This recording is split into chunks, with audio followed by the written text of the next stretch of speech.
കാലടി സംസ്കൃതം സർവകലാശാലയിലെ ശവസംസ്കാര പ്രതിഷേധത്തിലും അതിക്രമത്തിലും വി.സി. സിസ തോമസിന്റെ പരാതിയിൽ കൂടുതൽ നടപടിയിലേക്ക് ലോക്ഭവൻ. അടിയന്തര നടപടി വേണമെന്നാവശ്യപ്പെട്ട് ഡിജിപിയെ വിളിച്ചുവരുത്തിയതിനു പിന്നാലെ കൂടുതൽ ഇടപെടൽ. ലോക്ഭവൻ നിർദ്ദേശത്തിന് പിന്നാലെ കൂടുതൽ അറസ്റ്റിനും നടപടിക്കുമൊരുങ്ങി പോലീസ്. കാലടി സംസ്കൃതം സർവകലാശാലയിൽ വി.സി. ഡോക്ടർ സിസ തോമസ് നേരിട്ടത് കടുത്ത മാനസിക പീഡനങ്ങളാണ്.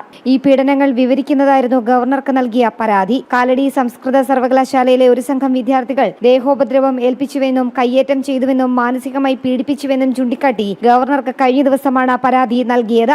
ഔദ്യോഗിക കൃത്യനിർവഹണം തടസ്സപ്പെടുത്തിയെന്നും ഔദ്യോഗിക വാഹനത്തിന് കേടുപാട് വരുത്തിയെന്നും തന്നോടൊപ്പം ഉണ്ടായിരുന്ന സിൻഡിക്കേറ്റ് അംഗങ്ങളും പേഴ്സണൽ സ്റ്റാഫും ആക്രമിക്കപ്പെട്ടുവെന്നും പരാതിയിൽ വ്യക്തമാക്കിയിരുന്നു. പരാതി ലഭിച്ചതിന് പിന്നാലെ സംസ്ഥാന പോലീസ് മേധാവി റവാഡ ചന്ദ്രശേഖരനെ നേരിട്ട് ലോക്ഭവനിലേക്ക് വിളിപ്പിച്ചതിനെ തുടർന്നാണ് 4 SFI പ്രവർത്തകരെ കസ്റ്റഡിയിലെടുത്തത്. പോലീസിന്റെ ഭാഗത്ത് നടപടികൾ വൈകിയതോടെയാണ് ഗവർണർ ഇടപെടൽ നടത്തിയത്.